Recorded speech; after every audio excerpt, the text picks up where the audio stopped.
বৃক্ষ মানব আবুল বাজানদার কিংবা তাজুল ইসলামের মতো নয়। তবে এবার নারায়ণগঞ্জের রূপগঞ্জে সন্ধান মিলেছে বিরল আলু মানবী হোসনে আরা বেগমের। তার গোটা শরীরে আলু আকৃতির মতো সদৃশ্য থাকার কারণেই লোকে তাকে আলু মানবী বলে ডাকে। গুতিয়াবো আগারপাড়ার হোসনে আরা বেগম গত ১.৫ যুগ ধরে বিরল এই রোগে ভুগছেন।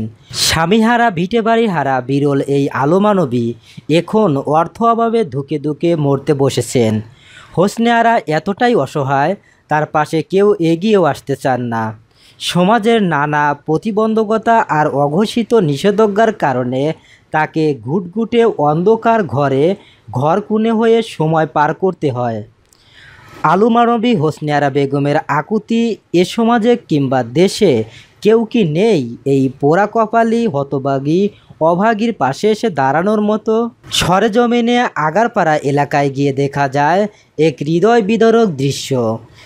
ঘুটঘুটে অন্ধকার ঝুপড়ে ঘর, আর এই অন্ধকার ঘরেই কোনায় বসে ফুপিয়ে ফুপিয়ে কাঁদছেন আলু মানবী হোসনে আরা বেগম।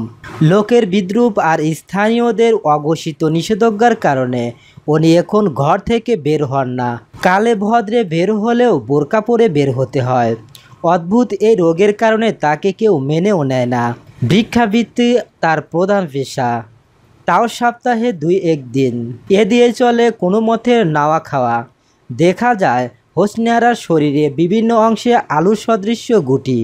মুখমণ্ডলের চোখ, নাক আর মুখের কিছু অংশ বোঝা যায়। হাতের গুটির অংশগুলো আরও বড়, অনেকটা ব্যাগের মতো দেখতে। অভাব, হতাশা আর যন্ত্রণা নিয়ে জীবনের সঙ্গে নিরন্তর যুদ্ধ করছেন হোসনে আরা, কিন্তু যন্ত্রণা এতই বেড়ে চলেছে যে তিনি আর বেঁচে থাকার সাহস খুঁজে পান না। এমতো অবস্থায় সমাজের বিত্তবানদের কাছে সাহায্য চেয়েছেন তিনি। ধন্যবাদ এতক্ষণ আমাদের সাথে থাকার জন্য। নিত্য নতুন আপডেট খবর পেতে আমাদের চ্যানেলটি সাবস্ক্রাইব করুন।